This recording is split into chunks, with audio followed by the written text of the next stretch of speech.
In its latest report on Ukraine, the UK intelligence says that Russia struggles to find artillery ammo and armored vehicles. Russia has bought about 100 additional tanks and infantry fighting vehicles from Belarus, while its forces are losing about 40 armored vehicles a day in Ukraine, the UK Defense Ministry wrote.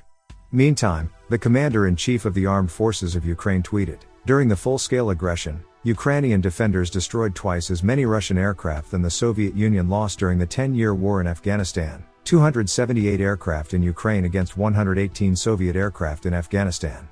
This war is the same shame for Russia that will cause its destruction." And in Mykolaiv Oblast, Ukrainian forces hit a Russian fuel dump outside of Snyrivka.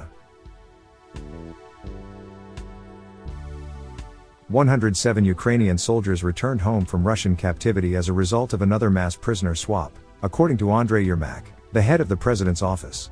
Among the exchanged soldiers are Azovstal defenders and severely wounded. Those elderly women came out from their houses to collect food when they realized that it is Ukrainian army. You don't have to understand the language in order to feel their joy.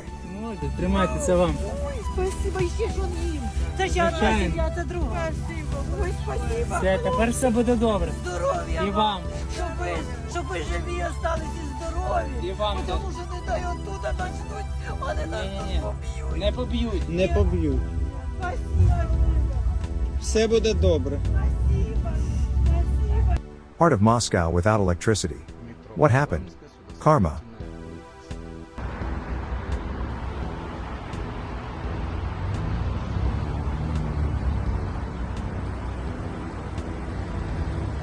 Ближе к набережной электроэнергия есть, а на нашей ее нет.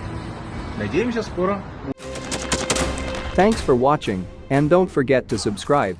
Also, if you want to support Warthog Defense, please become our member and get early access to new videos, exclusive members-only videos, and become administrator in comment section. The membership link is in the description. Every day. We had a guy last week at 6 rescues in 6 days. You know, he's doing the job every day.